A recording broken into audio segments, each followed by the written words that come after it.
Respect you guys.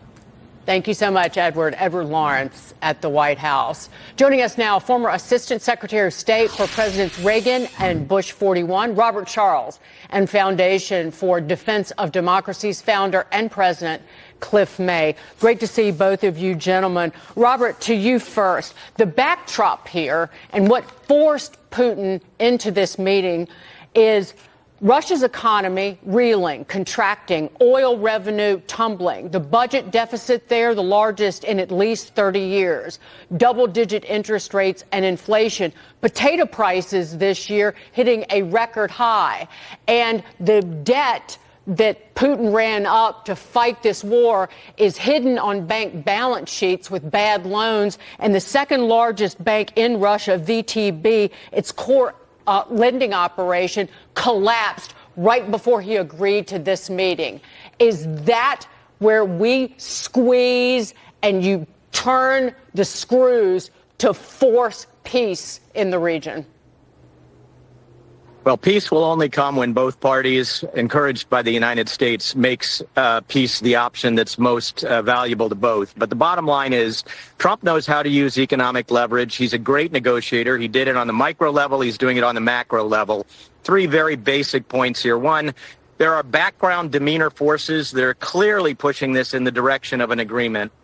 When you see Putin, who is not Gorbachev, walk up to a World War II memorial and put flowers at a memorial for Americans, something big is happening there. The second thing that you have to observe, recognize is that we're in a position where historically there is a precedent. The United States clearly negotiates this kind of deal on the world stage. Theodore Roosevelt did it actually with Russia and China all the way back in 1905, just about this time of the year, 120 years ago. So I am encouraged by it, but I think expectations should be kept low. Cliff, question for you. Expectations can be low, but I think expectations are also high. I mean, that President Trump is on a roll. He has been able to negotiate peace in some of the most protracted engagements and wars around the world. But at the same time, Vladimir Putin has everything to lose at this point, doesn't he? I mean, he can walk away and get nothing, continue with war and strife, or he can actually try to become another superpower. Because right now, the United States is the world economic and military superpower. Yeah, Putin would be well advised to take what Trump is offering, which is a ceasefire. So don't confuse a ceasefire with peace. It's not. Negotiations will be very tough afterwards. You could end up with a frozen conflict like we've had in Korea since 1953. A lot of possibilities there.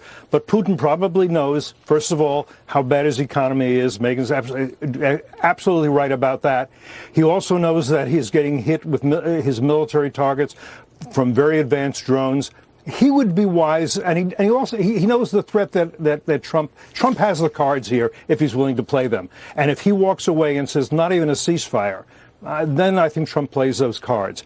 After that, that doesn't mean the war ends. It means the war is a truce, an armistice for now.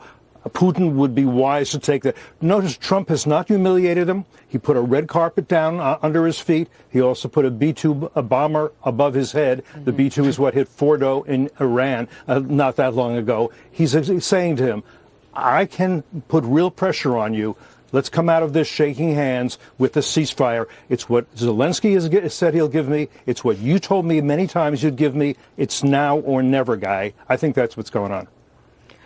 Robert, how much pain are the Russian people willing to accept?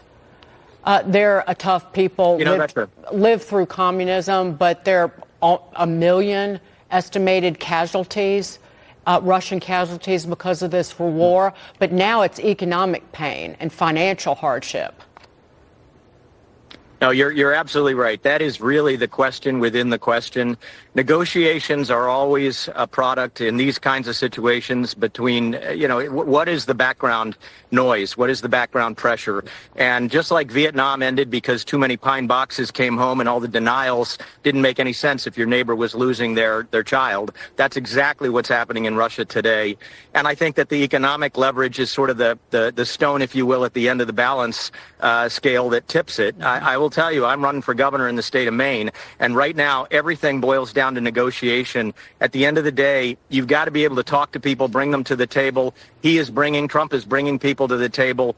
Americans are again serving as peacemakers, and that's a beautiful thing. Mm-hmm.